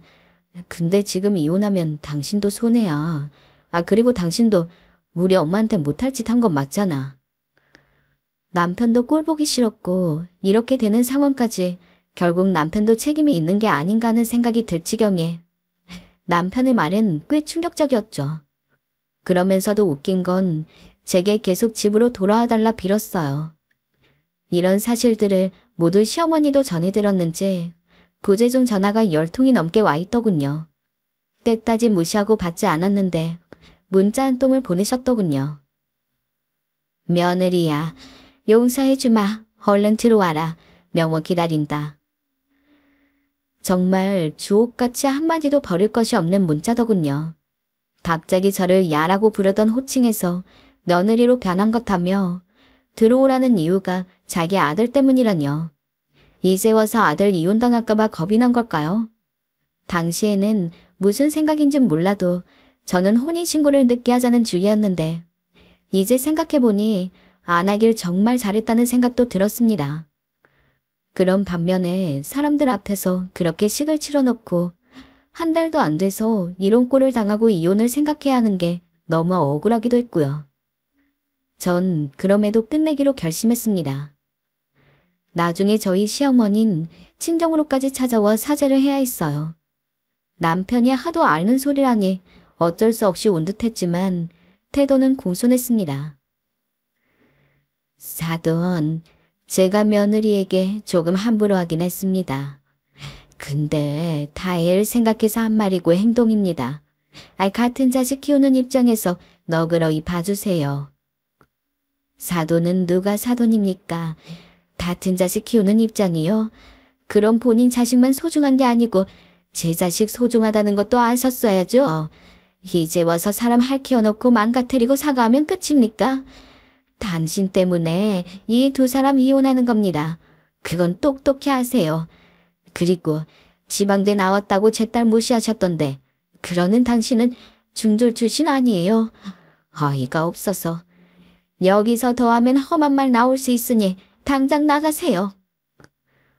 저희 엄만 그렇게 말씀하시고 빗자루를 들어 시어머니를 쫓아냈습니다. 쫓겨나는 시어머니 표정 굉장히 볼만했네요. 물론 전 지금 다행히 아주 잘 살고 있습니다. 전 남편과의 지나간 추억들은 아깝긴 하지만 이혼하길 100번 잘했다고 생각해요. 만약 그대로 살았다면 정말 여기 사연 채널의 사연들처럼 시어머니의 못 볼 꼴들을 다 견디고 살았어야 했을 테니까요. 최악의 상황으로 가지 않는 것이 우선 다행이고 그런 선택을 한 제 자신을 아주 칭찬해주고 있습니다. 사실 사연을 쓰면서도 화가 부글부글 끓어올라 흥분해가면서 썼더니 글이 엉망이었는데요. 그래도 때까지 들어주셔서 감사하고 감사해요.